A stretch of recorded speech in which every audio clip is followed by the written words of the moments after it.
სასიცოცხლოდ უმნიშვნელოვანეს და უპირველეს საკითხს ვეხებით, უპირველეს ქართულ საკითხს. მიწა. და დღეს სიხარულით ვამბობ, რომ ბატონმა ვაჟა უთარაშვილმა და ძალიან დიდმა გუნდმა ამ გუნდის ეს არის მეცნიერების დიდი გამარჯვება და მეცნიერთა კონგრესი ძალიან მადლიერებით ამბობს ამას ყველაფერს და გამარჯვება მისიც რა თქმა უნდა და ბატონმა დავით კალიგაშვილმა და ამ გუნდმა რაღაც ყველაფერი ისე კარგად ჩამოაყალიბეს როგორც ითქვიან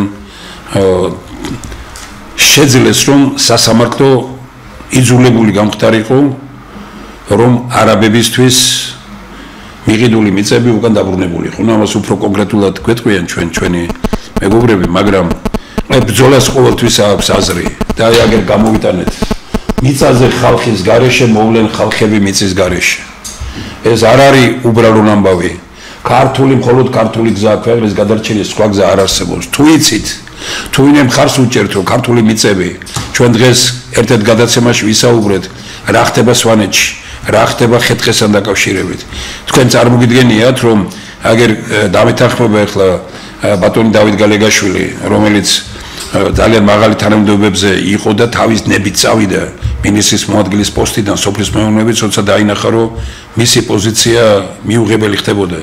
აი ხო ხედავთ ჩვენ, აი ეგრე ვინც არიან სტუმრები, ბატონი დავით გალეგაშვილი, ესე იგი მეცნიერების დოქტორი, ბატონი ვაჟა უთარაშვილი, მეცნიერების დოქტორი, ბატონი ვახში ჟვანია, მეცნიერების დოქტორი, სამი დოქტორი სხვადასხვა მიმართულებით, მაგრამ მაინც ერთ წერტილში რომ აი ქართულ წერტილი რო ქვია და საქართველოს რო ქვია, იმ წერტილში რო არის კონცენტრირებული მათი აზროვნება.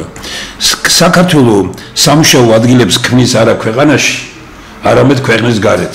ბატონ დავით, რა ვიცი შეიძლება თქვენ გამისწოროთ მე სამემაში, მაგრამ სამუშაო ადგილებს ქმნით გარეთ ჩვენ. ესე იგი ხეთყე გაგვაქვს გარეთ, ნედლეული გაგვაქვს საერთოდ გარეთ, მარგანეცი, ესე იგი ოქრო, ყველაფერი რასაც ხეთყე, რასაც კი ბუნებრივი ქვია ჩვენთან გაგვაქვს გარეთ, ანუ ეს ასნიშნავს სამუშაო ადგილს ქმნის გარეთ. ჯართად ვაქციეთ ჩვენ ჩვენი სამუშაო ადგილები შევქმნით გარეთ. ჩვენ სამუშაო ადგილებს ქმნის გარეთ იმითაც რითაც ვიკვებებით. იმიტომ რომ ყველაფერი ეს შექმნილია 80% გარეთაა ხო შექმნილი. ანუ გარეთაა შექმნილი სამუშაო ადგილები. და წაყვა ამას ჩვენი პროფესიონალები გარეთ, ბატონი ვახში ამბობდა, მე ძალიან ბევრი მომისმენია რომ აი გერმანელების და დიდი მადლობა რომ როგორი ხალხი ჩამოვიდნენ თქვენგან, ანუ როგორი პიროვნებები ჩამოვიდნენ, ზეინკლები, ხარატები და ესენი უმაღლესი ხარისხი ჩვენები ახლოს ვერ მივლენო და გავამდიდრეთ იქეთ სამუშაო ადგილები შევქმნით ქვეყნის გარეთ. საქართველოში უღირსია ყველა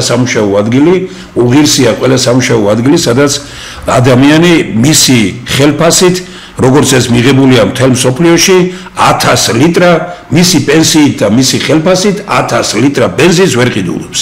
ანუ 3000 ლარი ეს. 3000 ლარზე ქვემოთ სადაც არის, ყველა ხელმძღვანელი უღირსად ექცევა თავის თანამშრომლებს და დღეს ჩვენ ერთი კარგი გამარჯვების თაობაზე უნდა ვთქვათ, ამიტომ აქვს ბრძოლას დიდი აზრი, ამიტომ უნდა შევიკრათ, უნდა გავერთიანდეთ, არა ერთმანეთის წინააღმდეგ, არამედ უნდა გავერთიანდეთ რაღაც ერთობით. ჩვენ ვთქვით რომ პარალელური პარლამენტი იქნება სექტემბერში და ეს იქნება რეალურად ხალხის მიერ შექმნილი პიროვნებებით. აი ორი პიროვნება აგერ ზის ახლა ბატონი ვახში და ჩვენ კოორდინატორები ვიყავით და ბატონმა ვახშიმ დაიწყო კიდე უნიკალური გადაცემა ყოველ ხუთშაბათს იქნება რა ბატონო ვახში? ყოველ ხუთშაბათს იქნება ვინ არის ქართულ პოლიტიკაში. ანუ ხო ადრე ილაპარაკეს იმ ხალხზე ვინც იყვნენ და აღმოჩნდა რომ 10 თვისება მაინც უნდა კონდეს მინიმუმ კაც რომ იყოს პოლიტიკაში დღეს. ვერცეც ვერ აღმოუჩინეს ვინც დაილაპარაკეს 3-ზე მეტი.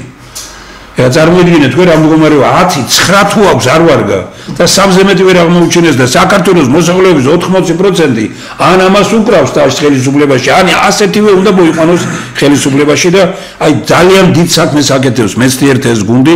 მე ვთხოვ რომ 1-2 წუთით ეს გამარჯვების გზა არის მაგი ბატონო ვახში 1-2 წუთით თქვა ვინ არის ეს ხალხი, ვისთან ერთად აკეთებთ, როგორ აკეთებთ, იმიტომ რომ ჩვენ დღეს აი ამ ბატონი ვაჟა უთარაშვილის ძალიან დაუდგრომელი ხასიათი ბრძოლა, მაგარი ბრძოლა, ამის გამარჯვებას ვზეიმობთ, ვამბობთ და დიდი მადლობა მას იმ გუნდს, ბატონო დავით თქვენ ყველას მე ბატონ ვაჟას დაურეკე და მითხრა რომ ბატონი დავითიც აუცილებლად უნდა იყოსო, იმიტომ რომ ერთა ბედნიერებაა, როდესაც აი ეს და განწყობა გაქვთ მეცნიერებს, ეს არის მეცნიერთა კონგრესი. ძალიან ბატონო ვაჟა, გაგვახარეთ. მოგესალმებით ბატონო, დიდი მადლობა ამდენი ხება დიდება არ არის საჭირო. თავარი არ თქვი კიდე წინვალე პოეტი, მწერალი. ჩვენ თავარია რომ უფლის და სამშობლოს წინაშე ვიყოთ მართლები და ეს რეგალიები რომელიც ამ პოლიტიკოსებს მოქმედ პარლამენტის წევრებს თუ მთავრობის წევრებს აქვს ეს ყველაფერი ოხრად დარჩება თუ სამშობლო და მიწა-წყალი არ გექნება. ზუსტად. მოგეხსენებათ რომ ჩვენ ბრძოლა დავიწყეთ ქართულ მიწებთან დაკავშირებით 2020 წლიდან, თუმცა მანამდეც 2001 წლიდან, 2003 წლიდან, მერე სააკაშვილის პერიოდში. მე მახსოვს ეს პერიოდი. დედუქიძე დაიწყო ერთლარად დარიგება ჩვენი სიმდიდრეების, სახელმწიფო შენობების, აგარაკების და მიწებისა.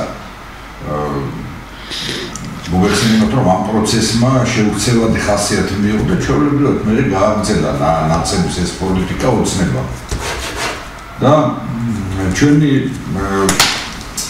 სოფელი მოგეხსენებათ არის სწორედ ოკუპაციის ზოლთან, სადღაც კილომეტრი ნახევარში რუსი ჯარი დგა და აღმოჩნდა რომ ეკონომიკის სამინისტრომ და ქონების ეროვნული მართვის სააგენტომ სოფლის მიმდებარე მთელი საძოვრები გაასხვისა არაბებზე. ახლა რა მექანიზმი არსებობს? ეს მექანიზმი არის საქართველოს ყველა რაიონზე ვრცელდება. 100,000-ობით ჰექტარი მიწა ჩვენი არის უცხოელების ხელში, სამწუხაროდ. ეს ღიად უნდა ითქვას. ხდება ასეთი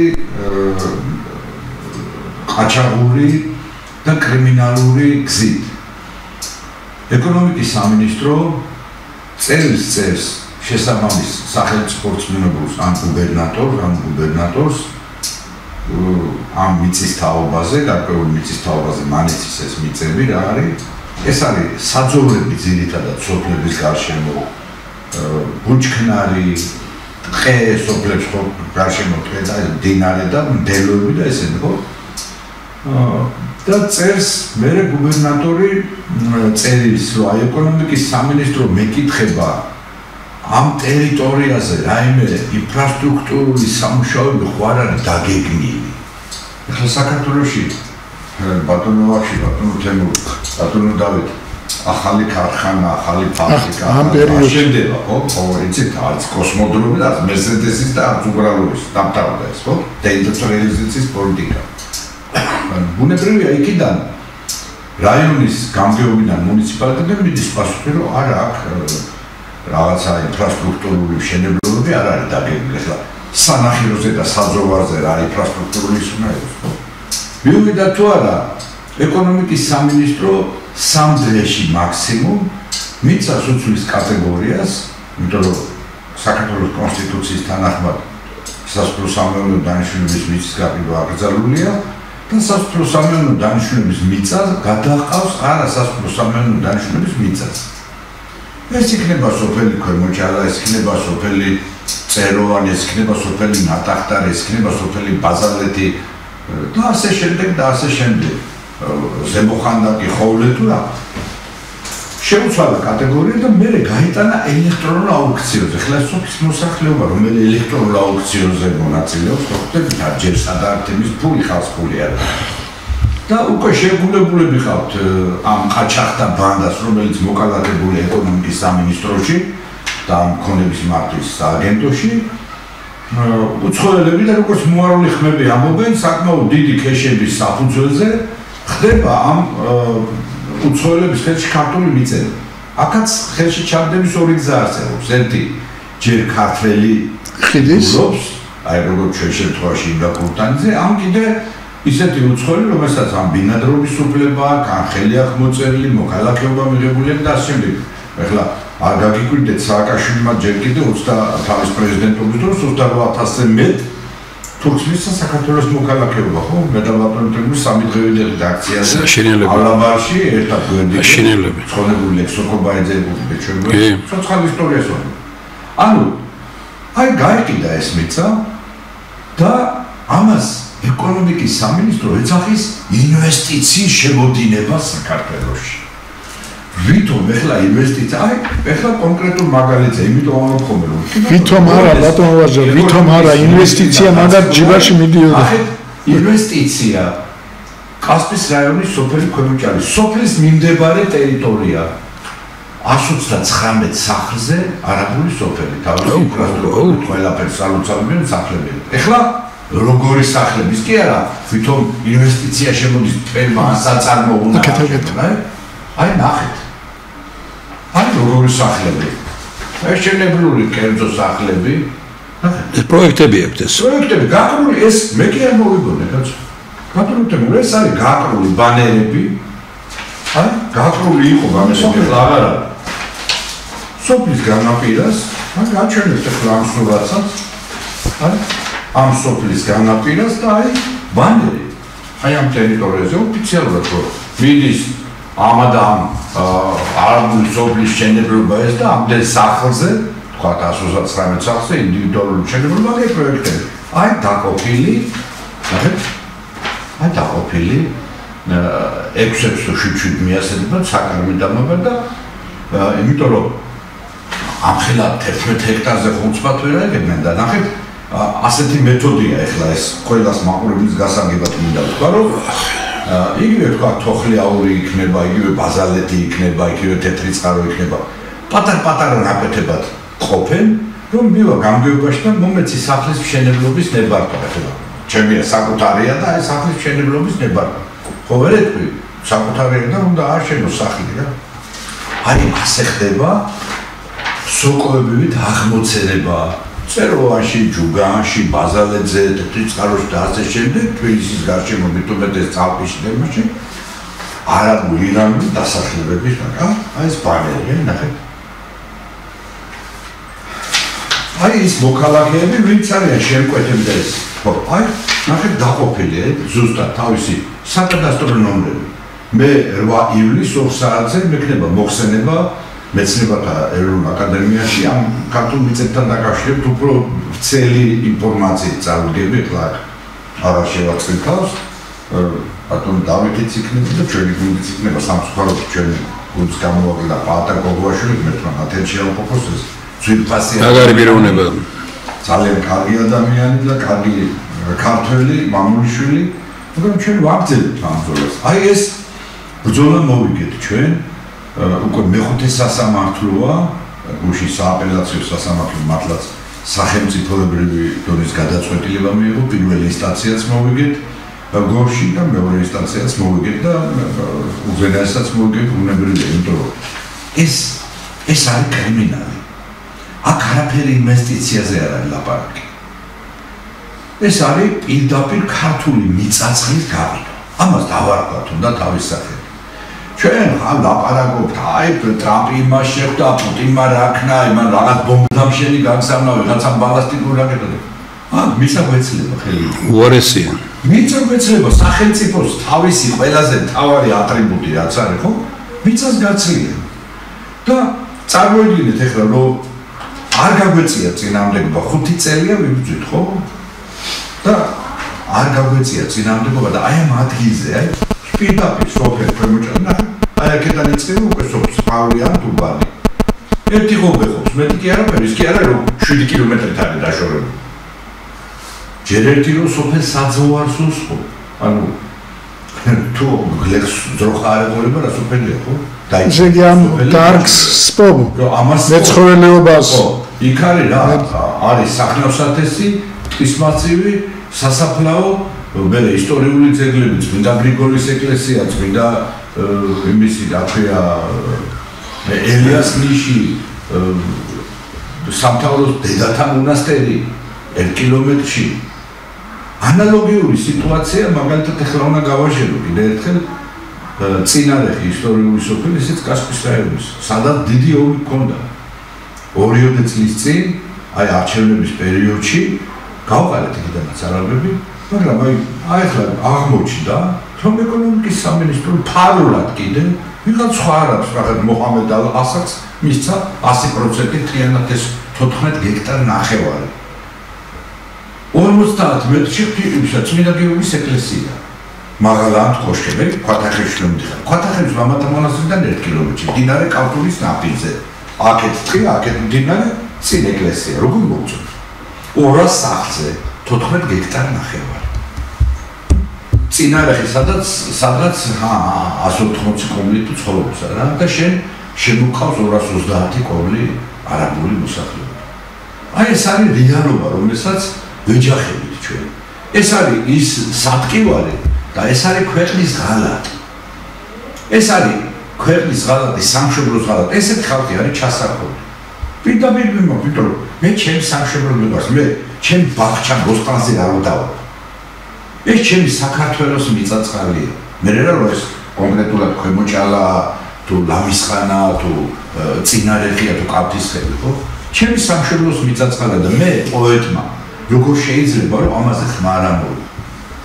აი რეალურად ოჩა სამუთები ხლა მე აღარ მინდა კიდე მთელი სამხედრო სამუთები აქ ორი დიდი ჩანთა ის სამუთები რაც მოვიძიეთ მაგრამ გული გაგისტებათ ხალხო რო ნახოთ ესე იგი ქონების ეროვნული იმის სამგენდო სადაც ეს დუგლაძე და ეს ხალხი რომელიც ენუქიძის დროიდან დაწებული ჩაჩანიძე თუ ენუქიძე თუ ისინი ხო ეს კადრი არ შეცვლილა რაც ნაცების ამ ფაშისტური რეჟიმის დროს იყო იგივე ხალხები იგი დაწინაურებულები არიან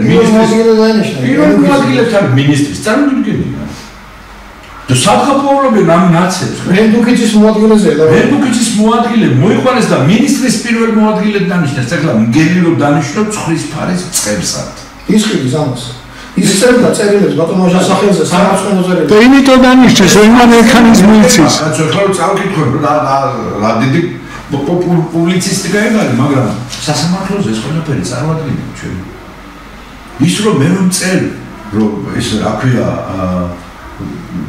მithumetes რომ სოფლის ძველი გამგებელი გარდაიცვალა ხო მაშინ ვექცეს 2017-18 წლებში ეს არის სოფლის საძოვარი და მისი გაყიდვა არ შეიძლება როგორ სოფლის არ ეკითხები კაცო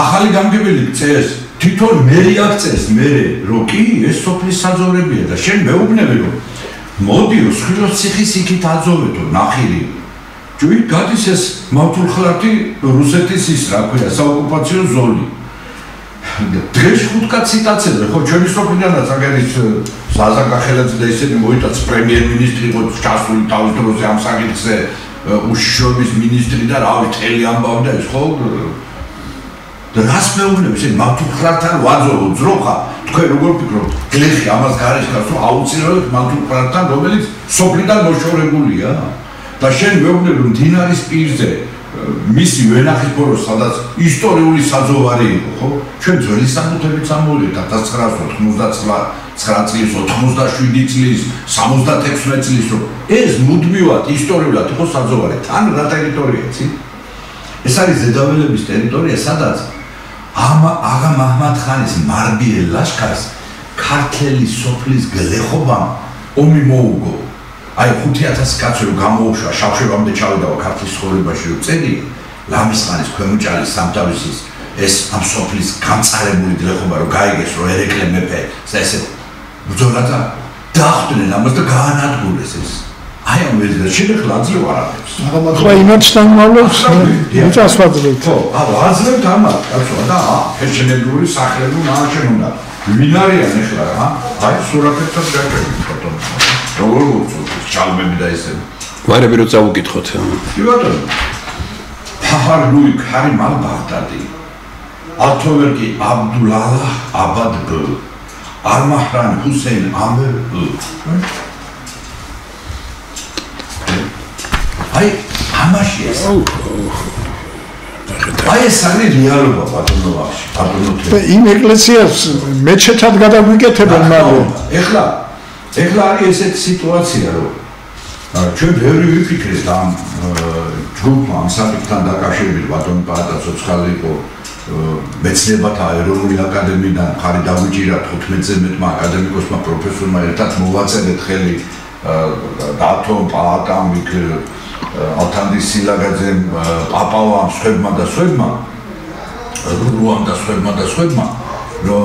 რომ შევთავაზეთ იუსტიციის მინისტრს გამოსავალი რატომ როგორც დაბეჭდა გაზეთმა რეზონანსმა დაბეჭდა საქართველოს რესპუბლიკა პირველი გვერდზე არ გაიყიდოს ქართული მიწა მოუყიდეთ ქართული მიწა ასეთ სათაურები აგემაკის გაზეთები ეს არის 2022 წლის 5-6 სექტემბერი და მე 14-15 სექტემბერი სადაც მივმართეთ ღია წერილით პრემიერსაც მთავრობასაც და რატი ბრიგადესაც რომ არ გაიტანოთ პარლამენტში და ეს საკითხი გადაწყდეს დადებითად უბრალოდ იუსტიციის სამინისტროს ამ დებულებაში 24 მუხლის მესამე ნაწილში შეიტანეთ ცვლილება რომ სტატუს შეცვლილი მიწის გაყიდვა უცხოელზე აკრძალული და დამთავრდება ყველაფერი იმიტომ რომ სასოფლო-სამეურნეო დანიშნულების მიწა არ იყიდება და სტატუს რო უცვლი მასიდი უცხოელზე და ვეღარ იყიდეს უცხოელი აი 2022 წლის 5 სექტემბრიდან დაწყებული დღემდე არაფერი არ გაუკეთებიათ ბატონო. სამი წელი გავიდა, ხო? შევთავაზეთ რომ აი არ იყოს დებატები და რუსთაველზე კიდე მიტინგები და თქვენ ცალკე ცირკები და იქ ცირკები და გადაკეთება არაფერი. აი დებულებაში წნარად მინისტრმა გამოსცეს ბრძანება დებულებაში რომ სტატუს შეცვლილი მიწა არ გაიყიდოს. შევთავაზეთ წმინდა ბატონო თქვენ მეცნიერული მიდგომით იურიდიული სამართლებრივი მიდგომით გამოსავალი როგორც კეთილად განწყობილმა ადამიანმა დღემდე ამაზე არ უნდა ამთავრებას ამის გამოსავალი ამაზეა საუბარი რომ ესე იგი ჩვენ ტრებიკი ეხლა ამას მინდა დავუმატო ძალიან აღელვებული მოდები მიუხედავად იმისა რომ გუშინ დიდი დღე იყო და ძალიან მნიშვნელოვანი გამარჯვება ვიზეიმეთ მიხარია რომ აი ეს გუნდი ერთად ილოცავდა კარგია ძალიან დიდი გამარჯვება ადვოკატს ბატონ ზაზა მათოშვილს რომელმაც ძალიან მაღალ პროფესიონალ დონეზე ჩაატარა მთელი ეს პროცესები რომელშიც ჩვენ ვართ ჩაბმულები ეს არის უმაღლესი დონის პროფესიონალი იურისტი ბატონი ზაზა მათოშვილი მინდა იცოდეს საქართველოს საოცარი პიროვნება და უგამოცდილესი პიროვნება რომელმაც შესანიშნავი იურიდიული სამართლებრივი ბრძოლა მოიგო და მოგვაგებინა ჩვენ და ბუნებრივია ჩვენც რა თქმა უნდა ჩვენც ისინი ვიყავთ ადვოკატი მე და კაბატონი თინა გახელაძე ჩემი ეს უკვე საბოლოო გადაწყვეტილებაა? კი, საბოლოო გადაწყვეტილება და ასევე დარბაზში სოფიკო სოხაძე და ჩემი მეგობარი ბატონი დათო გალეგაშვილი და მე მინდა რომ საერთოდ კლავიატურის კაკუნს მოეშვას ხალხი და რეალურად როდესაც აი ვაცხადებ შეკრება იქნება ბატონო თემურ რაღაცა ღონისება იქნება ხალხი უნდა მოვიდეს იმიტომ რომ მარტო იქ ორთქლის გამოშვება კლავიატურასთან და სამზარეულში ფაჩუჩებით სიარული და სასისკის ჭამა არაფერს არ ნიშნავს. როცა მხარში დგომაა საჭირო, ხო? დაინახო რომ მხარში დგევართ ერთმანეთის ქართველობა, იმიტომ რომ აქ სამშობლოზეა ლაპარაკი, აქ არ არის. ან დათოსი ან თქვენ. აქ აი ამაზეა ლაპარაკი. ეხლა მეორე დიდი საკი ვარ, მე მოვდივარ ეხლა საპატრიარქოდან, სადაც მეუფეშიო შევხვდი და იქ მამაოებს შევხვდი ჩვენ ვდგევართ ძალიან ცუდი პრეცედენტის წინაშე მე კიდევ ერთხელ მინდა განვაცხადო ამ ეთერით რომ ვინმე ცნობილი თაღლითი ერეკლე კუხიანიძე ხელში იგდებს ამ სიტყვის სრული მნიშვნელობით და ღვთის წინაშე მე პასუხს ვაგებ შემიძლია ბიბლიაზე დავიფიცო გივი ამილახრის გივი პირველი ამილახრის და გივი მეორე ამილახრის მე-16-მე-17 საუკუნის უნიკალურ ისტორიულ არქიტექტურულ ძეგლს, რომელიც შეტანილია საქართველოს კულტურის და ისტორიის არქიტექტურული ძეგლების მეხუთე ტომში, რომელიც ყველა აღწერილობაშია შესული 90 წლამდეც და შემდგომაც და რომელსაც მინიჭებული აქვს როგორც უცნაური ძეგლის უმაღლესი დონის ეროვნული ძეგლის კატეგორია, ასევე კულტურულ არქიტექტურული ძეგლის უნიკალური ძეგლის კატეგორია, ორი ბრძანებით. და 2006 წლიდან კულტურულ არქიტექტურულ ძეგლად ითვლება დაცული იყო მაშინაც კომუნისტების დროსაც სახელმწიფო და აი ეს კაცი თაღლითური გზით, რომელმაც ჯერ კიდე 1999 წელს ასევე თაღლითური გზით ხელში ჩაიგდო გორში გენერალ ივანე ამილახვის სასახლე და $100,000 გაყიდა. რას ლაპარაკობთ? 1999 მე ყველა სიტყვაზე პასუხს ვარ. ვის მიყიდა? მიყიდა ბაზის ბანკს და PSP საფთიებს. გამოყარეს პენსიკო შეტანილი ნუსხაში, ისტორიული არქიტექტურული ძეგლების ნუსხაში. ეს აღარ არის მოგეხსენებათ, იმიტომ რომ ბანკს თავისი დაცვა სჭირდება, რაღაცის ამოშენება, რაღაც და სხვა სიტუაციებია. ასევე აფთიაქსაც თავისი მუშაობის რეჟიმი. ბაზის ბანკი ჩინელების ხო და აი ამაზეა ლაპარაკი. და იგივეს უპირებს, იმიტომ რომ სამჯერ ქონდა მცდელობა ორჯერ ირანელებზე და ერთხელ ინდოელზე. და დამოღანებული აქვს ისტორიული არქიტექტურული ძეგლი და შვიდში გადის ყადაღა. და პროკურატურას, რომელსაც 10 წელია ეს საქმე გადავეცი, 300 ფურცელზე მეტი. ვერ იპოვა თაღლითობის ვერც ერთი ნიშანი, რადგანაც ეს თან. მე მკვიდრი არ არის. ყვავი ჩხიპის მამი და ეგრე ყველაფერი ყველა ვიღაცის ნათესავი. საერთოდ აი ციდან ჩამოვარდნილი რო იტყვიან და უნდა რომ გაყიდოს ისეთი მილიონერი. მე ყველას ვაფრთხილებ. ყველა მყიდველს. ქართველს თუ უცხოელს. ძალიან ცუდად წაგებად საქმე. მე მიმართავ საქართველოს პრემიერ-მინისტრს. ბატონ ირაკლი კობახიძეს. ბატონო ირაკლი. აი ქვემოჭალის აი ეს უნიკალური მშვენება, რომელიც სოფლის ცენტრში მდებარეობს. და ჰექტარი და 99 ასეთი უჭირავს. კარის ეკლესია, ციხე-კოშკები, გალავანი, სასახლე, თავის საწნახი, თავის ქვევრები და ასე შემდეგ. უნიკალური, სადაც არაერთი ქართული მხატვრული ფილმია გადაღებული. სადაც დავანებული იყო ანჩის ხატი, ზოგიერთი მონაწილეები 5 წელიწად ნახევარი, ზოგიერთი მონაწილეები 8 წელი. იოთა მამილახვის სასახლე. ღვთისმშობლის მიძინების კარის ეკლესია. სადაც ეს ხატი იყო დასვენებული და ამ ხატზე ლოცულობდა და მრავალი სასწაული მოახდინაო წმინდა პოლიექტოს კარველაშვილის წერს. სადაც ცნობილმა წმინდანმა პოლიექტოს კარველაშვილმა და მისმა ძმამ ვასილი ბოდველმა, იგივე სტეფანე ბოდველმა, ვასილ კარველაშვილმა უნიკალური სასულიერო წიგნები და ბიბლიის ნაშთები იპოვეს. ეხლა ჩვენ ამ პრეცედენტის წინაშე ვდგევართ, რომ 21 საუკუნეში თვით კომუნისტების დროსაც შენახული იყო ეს ისტორიული არქიტექტურული ძეგლი, ეხლა ამ თაღლითის ხელში გინდათ რომ გაკეთოთ. შეჩვენებული იქნებით ღვთისაგან, ვინც ამას ჩაიდეთ, კუხიანიდან დაწყებული, ყველა ადამიანი დამთავრებული, ვინც ამას ხელს შეუწყობს.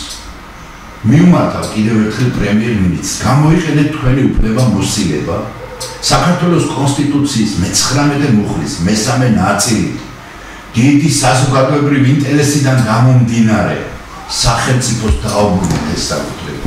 კიდევ ერთხელ მოუწოდებ ერეკლე კუხიანიძეს შეასრულოს ჩვენი ბრძენი კათოლიკოს პატრიარქის ილია მეორის როცვა კურთხევა, მაგ უნდა იყოს, რომელიც 2015 წელს მოგვცა. და მის მოწმეები არიან თვითონ საპატრიარქოში მამაოები.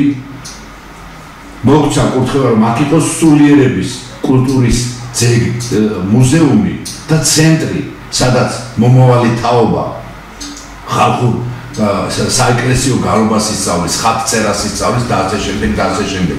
და მაგალითად მოიყვანა, რომ აქ 2 კილომეტრში ამ ძეგლიდან რუსის ჯარი დგა, როგორც ყაზბეგში ავაშენეთ ჩვენ მთავარანგელოზების სახელობის მთელი საეკლესიო კომპლექსი, ისეთი დაცვა ექნება ამითაც სოფელს დამხარეს, რადგანაც საოკუპაციო ხაზი გადის პირდაპირ. მივმართავ კიდევ ერთხელ ერეკლე კუხიანიძეს და მივმართავ მთავარ პროკურატურას, რომელიც 10 წელია იმპოტენციის მდგომარეობაშია და შეგნებულად არ ახორციელებს იმ კანონით დასახულ ღონისძიებებს, რაც უნდა განხორციელებულიყო ამ ძეგლზე. ამისი მიზეზსაც ვიტყვი ეხლა ერთხელ და სამუდამოდ რომ ყველა მიცოდეს. მე საბუთები გორში, გორის პროკურატურაში, სამხარეო პროკურორს ბაკურ იმდროინდელ ბაკურ აბულაძის და მის თანამშრომლებს გადავეცი. თვალნათლივ ჩანს ის თაღლითობა, რაც ჩაიდინა ერეკლე კუხიანიძემ. 10 წლის განმავლობაში თქვენ ვერ დაინახეთ ეს თაღლითობა, იმიტომ ვერ დაინახეთ, რომ თვითონ ბაკურ აბულაძის მამამ ხელში ჩაიგდო ასევე უკანონოდ გიორგი ამილახვევის სასახლის წინ მდებარე რევაზ ამილახვის სასახლე, ციხე-კოშკები და გალავანი. და წინ კომერციული ფაქტი არ არის. აი, ხდება ბატონო. აი ეს ხდება. ამ პატარა სახელმწიფოში. ხელისუფალ დემოკრატიულ საქართველოში მომავალ თაობას უნადგურებთ უნიკალურ ისტორიულ არქიტექტურულ მემკვიდრეობას. გავაკეთეთ შეკითხვა კულტურის სამინისტროზე და ძეგლთა დაცვის დეპარტამენტზე აგრეთვე სამოთები და პასუხი. რომ თლიანად სოფელი არა მარტო ჩვენ მიმართეთ კითხვით, რომ დინარე ლეხურის მარცხენა სანაპიროზე მდებარეობს. თლიანად სოფელი ისევე როგორც სიგნალი არის ეროვნული უძრავი კულტურული არქიტექტურული ძეგლები სავსე და ამ კატეგორიისა. გესმით რა ხდება და ახლა მიდის ამ კულტურული არქიტექტურული ძეგლების ხელში ჩარდება ამ ოცნების ხელისუფლების პირობებში. ჯერ დაიწყეს ნაცებმა, ეხლა აგრძელებენ კონცერტებს ბატონობაში. აი ამ უბედურებაშია საქართველოს ჩავარდნილი. ეხლა რა ქნა მე არ ამოვიღო ხმა ქართველმა პოეტმა. რასაც აკეთებ დიდი ამბავია და დიდი მადლობა ყველა მებრძოლს. და აი მეცნიერთა კონგრესი სწორედ ეს არის, აი ესეთი ადამიანები და ასეთი იქნება ის საზოგადოებრივი პარლამენტი. იმიტომ ეშინიათ, რომ აი სექტემბერში რომ დაიწყებს ფუნქციონირებას, იმიტომ ეშინიათ, რომ ჩვენ პრაქტიკულ საქმეებს ვაკეთებ, ჩვენ არავითარ მოძრაობებს და არავითარ პარტიებს და იმას არ ვქნით. ჩვენ ვამბობთ, რომ არსებობს პროგრამები მეცნიერების მიერ გაკეთებული, იქნება საზოგადოებრივი პარლამენტი, რომელიც ხალხმა შექმნა და ის განიხილავს იმ საკითხებს, რომელიც ეროვნულ სახელმწიფოებრივი საკითხებია და ეს პირდაპირ გადაცემით იქნება, რომელი ტელევიზიაც ამას გააკეთებს მივესალმებით, უნდა მივეხმაროთ ქართულ ტივს, რომ მისთვის შესაძლებელი გახდეს და ეს იქნება ძალიან დიდი რამ. ჩვენ ამით გადავარჩენთ საქართველოს, ანუ რაც თქვა მერაბ ბერძენიშვილმა, რომ ერთი რამ ქართულად მოვიმართოთ და ქართული ერთი მართალი ტელევიზია და ყველაფერი ეშველება ამ ქვეყანას. ეს გზა არის მეცნიერთა კონგრესის. ძალიან დიდი მადლობა ბატონ ვაჟას ამ ინფორმაციისთვის და ბატონ ვაჟა არის მეთაური ამ დიდი მოძრაობისა. მაგალითი ბრძოლის და მებრძოლობის. ბრძოლისა და მართლაც უბრალესი მადლობა ბატონ ვაჟაოთარაკის. ასევე ჩვენ ცხოვრებულ დიდებობას და ბატონ გოგოშვილს, ვინც იყო ამის მთავარი იდეოლოგიური ნაწარმოებები. რა მინდა თქვა? იგეთ მიიბრუნეთ. რა მინდა თქვა? საქართველოში პრაქტიკულად პოლიტიკური ძალები აღარ არსებობენ და ბატონო თქვენ რომ ძალებს რომ ამ პარლამენტს პოლიტიკური სახით ამის არსებობას აზრი არ გააჩნია, მართალი ბრძანდებათ. აბა მითხარით, ის 4 პარტიაც კი, რომელმაც იმდენი ხმა მოაგროვა, რომ შესულიყო პარლამენტში და არ შევიდა, ну, კაი, მაგათი საქმეა. ეს 4 პარტიაც კი 800.000 ამომრჩევლის მხარდაჭერით. ერთ სიტყვას არ ეთქვეს, რომ საქართველოში, საქართველო ელიგება. და ამით არ ებრძვის თუნდაც მისთვის საზოგადო ხელისუფლება. ეს გარეთ ძალების მსახურებაა. ესენი არ არიან ოპონენტური პოზიციები რევოლუციონერებსაც. ბატონო, ის 4 პარტია იმისთვის იბრძვის, რომ აი ეს რაც ბატონმა თქვა, ეს თვითონ აკეთოს. ამისთვის იბრძვის. ის თქვა, ნახე ზოგადობაში. აი, ამათ ხაზი გადაუსვათ ახლა როგორ და ამაზე ამბობენ, რომ ნაციონალების მხარდამჭერიაო, ამაზე მწარე თუ გვავს იმეს. მე ვარ თურმე. მაგრამ ბოლო 2 თვეა შეთაშორის საქართველოს სატელევიზიო სივრცეში გამოვიდა 2-3 საკმაოდ აქტივცემული ადამიანი, ნამდვილად რომ ებრძვიან ნაციონალებს მაგალითად, ნამდვილად რომ გონიერები არიან, ესმით გეოპოლიტიკა, კარგად გამოდიან, კარგად საუბრობენ, არ ვასახელებ ახლა მაინც ზოგი მეგობარია და ბატონო ვაჟაც ესაუბრა ერთი ადამიანს, რომ არ გამოდიხარ სწორედ რა თქვეს მათ? კაცო, ნახეთ ახლა არა 10,000 კი არა, რაღაც 1000 ჰექტარი, რა ჩვენა 2 მილიონი ჰექტარი აქვს საქართველოში და რამ არ არის დიდი ამბავი რომ თუნდაც რამოდენიმე 10,000 ჰექტარი კატასტროფა. ეს მიშამ რო თქვა, 2 სოფელიო არა იმაში. ხოდა ხორღია. ასეთ ადამიანებსაც, გონიერებს, პატრიოტებს, კეთილშობილებს არ უსმით რა პატრიოტებს ქვეყანაში, კაცო და რა გველეს. მე მინდა მას მივმართო და რამოდენიმე ისტორიული ფაქტი გავახსენე. მე-16 საუკუნეში 3 წერტილი არის კავკასიონზე, სადაც მოხდა ასეთი რამე. აფხაზეთში. ბიჩვინთის იქით აუყვებით ბზიფის ხეობას. იქ რიცა არის თვა. იმას რომ გავწდებით ციხმეში იქ არის დასახლებული პუნქტი, ქვია ფსხუ. ეს არის ბზიფის ქედი, რომელიც სოხუმს გამოყოფს აი მთიანი ნაწილისაგან. როგორც კოდორის ხეობა იყო ციხმეში, ეგეთი სოფელია ფსხუ. ეს ფსხუ იყო ერთადერთი ადგილი საქართველოში, რომელიც 1940 წელს ფაშისტებმა გერმანელებმა დაიკავეს, წარმოიდგინეთ რა, ჩვენ ხო გუნდიცეთობა საქართველოს არსებობს. აი აქ შემოვიდნენ 2 კვირა და დაკავებული ჰქონდათ. ეს თქვა მინდა გეოგრაფიულად ის შილო კავკასიასთან იქიდან უფრო ადგილი ადვილად მოსადგომია, ვიდრე აქედან გადაცალოთ. და გერმანელების კი შემოვიდნენ ორი კვირით. აი ეს ფსხუს ტერიტორია დაიკავეს აფსუას, დღევანდელ დღეს აფხაზებს ეძახიან ამ გადმოსახლებულმა ხალხმა.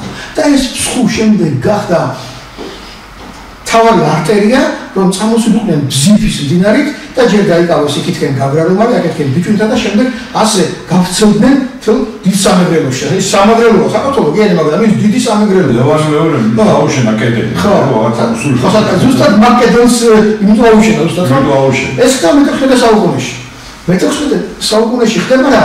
ასევე თემურ ლენგისგან შევიწროებულები, მოკლედ ალანები, ოსები ამოდიან თვალეთში, ესეც კავკასიის გადაღმა, იქითა კავკასიონია, თვალეთში, იქითა კავკასიონია, ასეთაც ისე რომ გადის გვირაბი გადის ჩვენი ცნობილი როკეს გვირაბი, აი იქითა თვალეთში ისინი იწყებ რა რამოდენიმე ოჯახის შემოსვლას და ასეთი წელში იწყება ოჯახები, საერთო ოჯახების ჩამოყალიბება და უკვე ასევე მე-16 საუკუნეში და უკვე მე-17 საუკუნეში გადმოდიან კავკასიონის აქეთ და იკავებენ ნელ-ნელა ჯავას.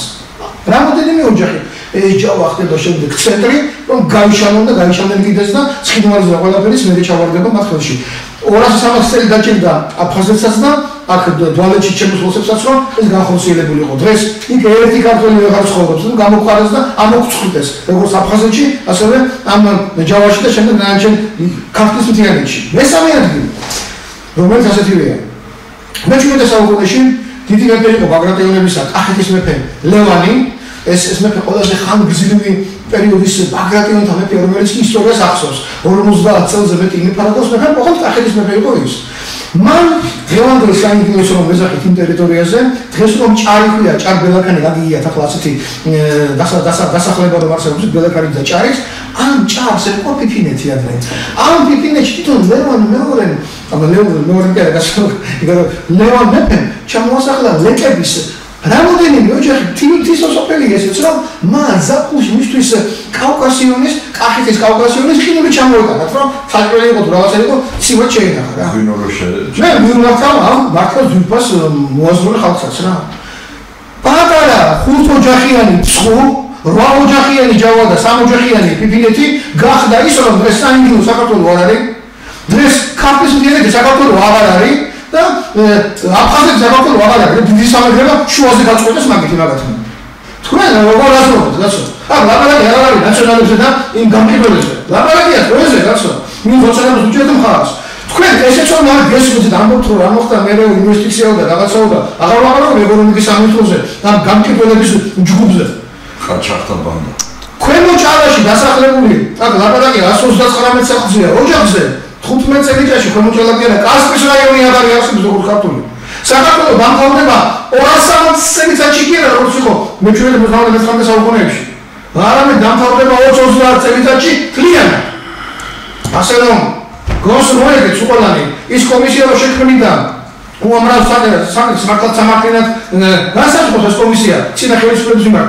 ასეთი კომისია შეიქმნება უკვე თქვენსაც წინააღმდეგო რამოდენიმე წელიწადში რომელიც რატი ბერბალზე იქნება სოფელი იუსტიციის მინისტრი თუ სოფლის მეურნეობის ყოფილი მინისტრი შამუგია და კიდე იქ ზოგიერთი პირველი მოადგილეები ეკონომიკაში ემიფიცერვარი კალბატონი ესენი თქვენ კომისიაზე კი აღარ მოთხოვენ პასუხს ბახტიონ რაჯაბებას ოჯახებში მოგიწყობენ ქართველები გონოსე მოგით გასო ვისაც კიდით რას კიდით რა ინვესტიცია რა გესმით რომ ინვესტიცია რა პროექტ დიპ სტეიტთან გამარჯვებას რო ზეიმობთ ყოველ შაბათ კვირას ის დიპსტეიტის ერთ-ერთი მონახაზია ჯერ აქეთ ეს დიპსტეიტი რა აი მაგას ავიდეონებო რომ როგორ გაანადგურონ სახელმწიფოები და ერები სოფლიოში მithumetes ისეთები რომლებიც არიან მართლმადიდებლები და რომლებიც არიან დამოუკიდებლობისთვის მოგზაურები თქვენ სუვერენიტეტი ამ სოფლებშია ზუსტად ამას დაწვაჭირდება ესაა საქართველო თქვენ სუვერენიტეტი ისაა ხასო პაკისტანელების ამას მათი გამრავლებები და მათ შესაძლებელი მათი ნაშენებულ კომისებში ისე პაკისტანელების შესაძლებელია თქვენაგობია ასე რომ გუშინ დიდი დღე იყო ბატონი პაატა და ბატონი ვაჟი იყვნენ ამის მოთავეები ბატონი ვაჟი არ გრძელებს ამ ნამდვილ ბრძოლას როგორ უნდა იყოს ქართველი მეომარი აი განსახიერება ბატონი ვაჟი ოთარაშვილის რამდენიმე კაცი ახსენა ეს მახსენა ვინც ჩვენად აჩებულია წერს და მოგვეყენებს და ვინც გორდით ავართ გვერდში ვდგავართ მაგრამ ჩვენ არა ვართ თავარი ძალა გამონაკლისი კაცია ბატონი ვაჟი მაგარი კაცი, მაგარი და ეს არის ბედნიერება ქვეყნის და ეს არის სიმდიდრე ამ ქვეყნის. არაფერს ნუ გეშინიათ. როგორ ილაპარაკა დღეს აი ნახეთ ეხლა აგერ მეც კი დავმუნჯდი აგერა ბატონმა დავითმა, ჯერ ბატონმა მაჟამ რაც გითხრა, ბატონმა დავითმა რა მაგალითები მოიყვანა. ეს არის მეცნიერთა კონგრესი ბატონო. აი თქვენ ნახავთ ნამდვილ პარლამენტს სექტემბერში. ჩვენ ბევრ ხშირად უნდა ვილაპარაკოთ. ნამდვილ პარლამენტს ნახავთ ეროვნულს, ქართულს, მართლმადიდებლურს და პლანეტარული აზროვნება და ეროვნული განწყობა იქნება შეჯერებული ერთმანეთში რა. მადლობა მინდა უთხრა დათოს ამ თბილი სიტყვებისთვის, მადლობა მინდა შემოგწიოთ ბატონო თემო, ბატონო ვახში და კიდევ ერთხელ საზოგადოებას მინდა მოუწოდოთ. საბრძოლო არ მეყო, მე 89 წლის წინ სოფელში წავედი, ვიფიქრე რომ შვიდად ვიცხოვრებდი და ამ წიგნებზე ვიმუშავებდი მოგეხსენებათ ახლა. მაგარი წიგნები დაწერეთ თქვენ და ოჩარ. იგივე გამოვეცი კასპის ისტორია ამხელა 450 გვერდიანი სკელტანიანი ასეთი წიგნი გიორგი საკაძის ფენომენის ახლა მესამე ტომი გამოვა და რა ვიცი კიდე პატარა 200-300 გვერდიანი წიგნებს აღარ აქვს. და აი საბრძოლო ახლა ესე იგი ჩემი მთელი ბავშვობა ამ ამილახვების ციხე-კოშკები და ეკლესიით ვამაყობდი. მე რომ დეპუტატი ვიყავი, მაჟორიტარი კასპის რაიონის, ხო? ჩემი საკუთარი სახსრებით აღვადგინეთ, ეს რომ არ დაანგრეულიყო და ის კონგურები თუ გამაგრება და ყველაფერი. ეხლა ვიღაცა თაღლით ერეკლე კუხიანდეს, რომელსაც თითითიძე არ დაუკარებია, რომელსაც დედანიც არ აქვს, რაღაც ქსეროქსზე გადაღებული რაღაც მოიტანა და სასამართლობისში წარდგენილი მშრალხიძე ნაყიდი თუნგები თუ რაღაც აზერბაიჯანით ვითომ გივი ამილახვის თავმოვალია. დნმ-ის ანალიზი არ გაუკეთებია და პროკურატურა მე რამდენად უნდა იყოს იმპოტენციის მდგომარეობაში და პროკურატურა გორის სამხარეო პროკურატურა თავაზობს რომ გარიგებაზე წავიდეთ თან იციან კი აკო შატო და პოდიუმი და ის უნდა გაიხსნას. წარმოგიდგენთ ეს არის სამართლებრივი სახელმწიფო. პროკურატურა ხარ თუ ისაა, კაცო, ვერ გავიგებ. ესე იგი იმის მაგივრად რომ დანაშაულის ნიშნები დაინახოს, 10 წელი ვერაფერი ვერ დაინახე, კაცო. იგივე დიდუბის სასამართლო მამკაც რა ქვია, თაღლითობაზე მიუსაჯა და ჯერ იცავდა ის რომ რჩეულიშვილის მძახალი იყო, მერე იცავდა კერვალიშვილი ვიცე-სპიკერი, მერე ის გოგაშვილი უშრობის მინისტრის მოადგილე. ვიღაიცავს ახლა კაცო. რა ხდება? შეიძლება ეს კულტურული, არქიტექტურული ამხელა მემკვიდრეობა კერძო პირის ხელში ჩადო, თან იცი რომ გაყიდი ის. ასე გაყიდა გორში ამხელა ეს და ესე იგი 60 წელზე ღვთის არ გეშინია კაცო. პატრიარქმა კატეგორიული უარი თქვა და თქვა რომ აქ ეს არის ერის საკუთრება. და მიმართავ კიდევ ერთხელ პრემიერ-მინისტრს, მიმართავ მთავარ პროკურატურას. შეხედეთ ამ სიტუაციას. ესე იგი, თქვენ ამითი ანადგურებთ სოფელ ქვემოჭალას, ამ ულამაზეს ისტორიულ სოფელს. ისტორიული ძეგლებით სავსე სოფელს. მარტო მოვიდა ხო წერილი ოფიციალური კულტურის სამინისტროდან და გიდაიკიდან არ მოსულიყო. მეხუთე ტომში აღწერილობაში საქართველოს ისტორიის ნარკვევებში ნახეთ ან გამოკვლევებში პარმენ ზაქარაიას, სერგი მაკალათეასი როგორ არის ეს ისტორიული არქიტექტურული ძეგლები აღწერილი გივი ამილახვის, რევაზ ამილახვის, აბდუხაფარ ამილახვის, ალექსი მესხიშვილების. კიდევ ერთხელ მეორე მარტო ეს არის უნიკალური სოფელი, საიდანაც 7 წმინდანია. მართლმადიდებლობის ისტორიას თუ არ ჩავფრით ბასილიდიც, ბასილ კაპადოკელის, ესეთი რამე არ ახსოვს. 5 ძმა კარბილაშვილები და 2 ძმა ნინო და ანა ამილახვარი, ხო? მამიდა და ძმიშვილი. და ამ სოფელს უკიდით ეკლესიას, ციხე-კოშკებს, გალავანს, კატასტროფა. ეს შეიძლება კომუნისტები იცავდნენ და ეს თავისუფალი დემოკრატიული საქართველო ამას წიდით და თაღლითი კუხიანის ხელშია. ქუძე კაცი საქართველოსთვის ეს სხვა გამოსავალი არ არის. ქუძე კაცი. მე საზოგადოებას მოუწოდებ. დაგვიდგეს მხარში ახლა ახალი ბრძოლა იწყება. შიგა არაბების წინააღმდეგ შეიძლება ხვალზე არაბს მიყიდოს იმ კუხიანზე, ან ინდოელს, ან ირანელს და ის კეთილსინდისიერი მყიდველი იქნება და მე ჩვენ გაგვიჭირდება სამართლებრივი ბრძოლა. მივმართავ საპატრიარქოს უფრო აქტიურად ჩაერთეთ. მარტო პირჯულის წერა არ გამოვა. აქტიურად ჩაერთეთ. მე მოგიწოდეთ. გზა გრიგოლ ხანძთელის აერჩი, გზა თევდორე ყველთელის აერჩი. თვითშეწირვის გზა. სხვა არაფერი არ გადაარჩენს საქართველოს. იუნისცედა არაფერი აღარ არის. სხვა სიტუაცია დღეს საქართველოში. სხვა სიტუაცია, ერი და ბერი ერთად უნდა დადგეთ. მარტყოფის ბრძოლა გიორგი სააკაძემ მოიგო, იმიტომ რომ 14 ეკლესია მონასტრის მთელი მონაზვნები მის მხარში იდგნენ. მარატის ომში 4 ეპისკოპოსი იბრძოდა საერო ჯარის გვერდზე, საეპისკოპოსო ჯარი. და გიორგი სააკაძის შვილმა თავი შეწირა დავით სააკაძემ, რომელიც იყო ხათახის ეკლესიის წინამძღვარი 1925 წლის 1 ივლისს. სხენტატაშის კარის ომში ერთად იბრძოდა ერი და ბერი. ზუსტად აღწერილი ქართლის ცხოვრების როგორც ბენერნატაშვილის და წაიკითხე 4-7-4 გვერდებსაც გიკითხე. და ვახუშტი ბატონიშვილის მეოთხე ტომში 385-390 გვერდები. ერი და ბერი ერთად იდგნენ. და იგივე იოსებ თბილეს, იმ ღამეს მართლმორწმუნენი ვიყავთ სულ ღამითებიდან. და დადეკით ხალხის გვერდზე, იმიტომ რომ საქართველო იღუპება, ჩვენი იმერია იღუპება, ჩვენი სამშობლო იღუპება. ყველას დაგიჩოქეთ. გემთხოვით ყველას, ვინც საქართველოს გადასარჩენად იბრძოდა. კარგია, დიდი მადლობა. ძალიან მცირე დრო ის თავარი სათქმელი ამათ თქვენს პატრონობაში. ჩვენ გავაკეთებთ. მე ქალბატონ წულუკიანს მინდა მიმართო აქედან. ქალბატონ წულუკიანო, გაანებეთ თავი იმას, რასაც ახლა აკეთებთ. აი ამ თემებს მოკიდეთ ხელი და გააგრძელეთ, სანამ როგორც ბატონმა დავითმა თქვა, ახალი არ შეიქმნა სხვა ხელისუფლების მიერ თქვენ საწინააღმდეგოდ. გადაარჩინეთ, უამრავი რაღაცა არის გადასარჩენი. გაანებეთ თავი ამ თქვენი პოლიტიკური მოწინააღმდეგეებისა წინააღმდეგ ბრძოლას. მაგას ჩვენ ხალხი მოუვლით არჩევნებზე, ოღონდ თქვენ თვითონ როგორმე ჩამოყალიბდით და ერთხელ მაინც აი მე-13 წელი მთავრდება, უკვე მალე მე-14 დაიწყება, რაც თქვენ ახართ და ამ პერიოდში არანაირი წინსვლა ქვეყანას არ განუცდია.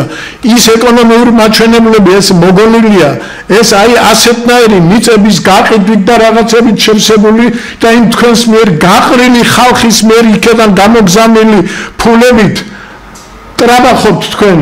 ეს სატრაბახო კი არ არის, ეს არის სამარცხვინო.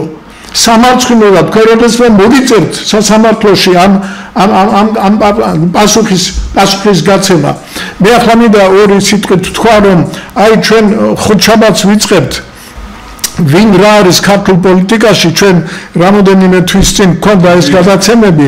დიახ, და აგერ ბატონმა თემური მაქვს, როცა დაგვასახელა ჩვენ აი დოქტორი. სხვათა შორის რამოდენიმე გადაცემას იქ სწორედ ჩვენ ამასაც მიუძღვნით.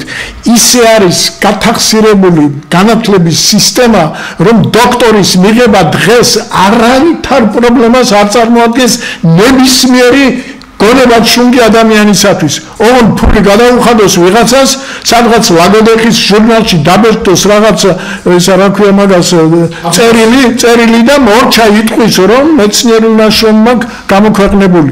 ამას გამოსწორება უნდა, ამით იწყება ქვეყნის გარყვნა, განათლების სისტემით იწყება ქვეყნის გარყვნა და ეს უნდა შევაჩეროთ. ეს მიწის გაყიდვა უნდა შევაჩეროთ. თბილისში ცათამბჯენების მშენებლობა უნდა შევაჩეროთ. ამ ხალხის შემოსვლა მათ რა ქვია მაგას უვიზოთ უნდა შევაჩეროთ. ესე იგი ყველაფერი რაც კი დამკვიდრდა ოცნების ხელისუფლების პერიოდში, ყველაფერი სასწრაფოდაა გასაჩერებელი, იმიტომ რომ ყველაფერი კატასტროფის მომტანია ქვეყნისათვის.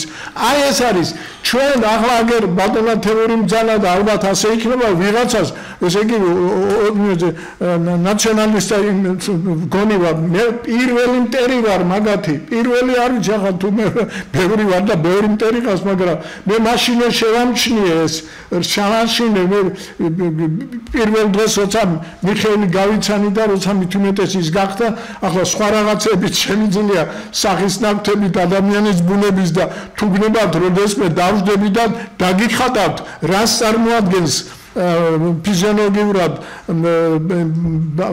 ნებისმიერი ლიდერი ჩვენ ვერ ვეღირსებთ ნორმალურ ხელისუფლებას, მაგრამ ჩვენ გეუბნებით არ გვინდა ჩვენ ძებნა ახალი ბელადის, ჩვენ გვინდა აი ნორმალური პროექტები და პროგრამები და დოქტრინები რო გვაქვს, ეს უნდა მოიწონოთ ხალხო, საზოგადოებამ და ისე უნდა დავაკეთოთ, რომ ნებისმიერი ვინც რაღაც გზით მოვიდა ხელისუფლებაში, ის იძულებული იყოს შეასრულოს ეს პუნქტები, რომელიც მეცნიერების მიერ არის დამუშავებული და დაკანონებული. აი ეს ბატონო ვახშით, მე მინდა დავადასტურო, რომ ბატონი ვახში რომ ჩამოვიდა პირველიდან რაღაც ჩვენ შეხვედრები რო შედგა, მან თქვა რომ ქვეყანა კარგ მდგომარეობაში არ არის, იმის გამო რომ მე ვხედავ მიხეილ სააკაშვილის სახის ანალიზს და ყველაფერს ვაკეთებ და ასეთ პიროვნებას ვაირჩევს იმ ქვეყანაში მდგომარეობა რთულად არისო და ამ კაცი ლაპარაკობს. ის არავის არ ებრძვის, ის იბრძვის საქართველოსთვის. მას სწორი თქვათ და მინდა თქვენ ამ შემთხვევაში გითხრათ ახლა მხოლოდ ნახევარი რამდენიმე წინაადებით, რომ აი ბენდუკიძემ გაყიდა მიწები ქუთაისში. ეს სოხუმის უნივერსიტეტს გადავეცით ჩვენ. ის მიწები გაიყიდა. ერთ ლარად მიყიდა მიხეილ სააკაშვილმა 1000 გექტარი და მისი შვილი ყიდის $50 1 კვადრატულ მეტრს დღეს. ამას დღეს პატრონი ვინ მიახელმბობს? რა ხდება იქ? ეს არის კატასტროფა. ამიტომ ჩვენ ამ საქმეს მოვკიდეთ ხელი, მოვკიდეთ სერიოზულად. აი აგერ ასეთი მებრძოლი ადამიანები არიან და მე ძალიან დიდი იმედით ვარ იმ პარლამენტის, რომელიც იქნება პრაქტიკულად პარლამენტი, ეროვნული პარლამენტი, პროფესიონალთა პარლამენტი, კაცების პარლამენტი იქნება, მოაზროვნე ადამიანების პარლამენტი იქნება და ის სექტემბერში დაიწყებს მუშაობას. მაგრად იყავით და დიდი მადლობა. დიდი მადლობა კიდევ ერთხელ თქვენ ამ ბრძოლისთვის.